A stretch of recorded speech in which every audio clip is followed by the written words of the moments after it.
Now, by the time I decided I wanted to become a performer, I had a lot to learn. Luckily for me, while I was at Disney, I was surrounded by people who had a wealth of knowledge in musical theater. I remember my friend Michael Lockett brought in a movie musical called The Pirate. The movie starts with a narration from a female actress whose voice I found familiar.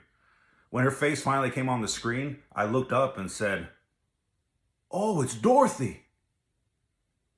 Michael just looked at me. "Yeah, Rudy, that's Judy Garland." As you could tell, I had a lot to learn.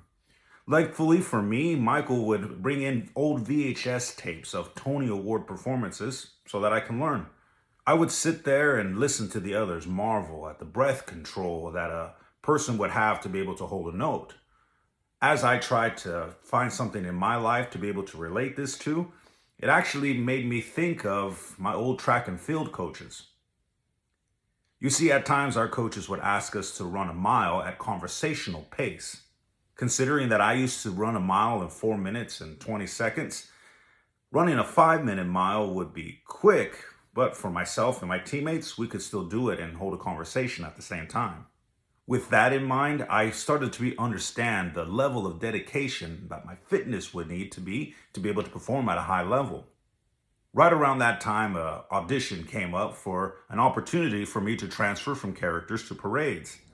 Luckily for me, a few months earlier, I purchased a pair of jumping stilts so that I can learn a new circus skill.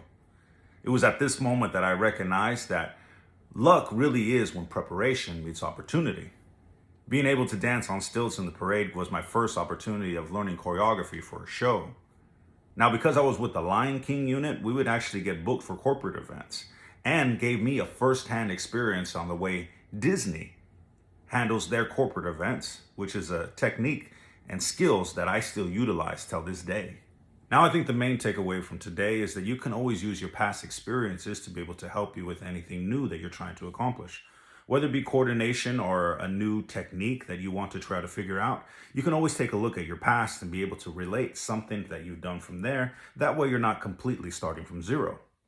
Well, friends, I want to thank you for tuning in. Of course, as always, be sure to leave messages in the comments because I do read them. As a matter of fact, if you like, please do me a favor and leave this emoji in the comments. That way I know you make it all the way to the end. Until next time, we'll see you tomorrow.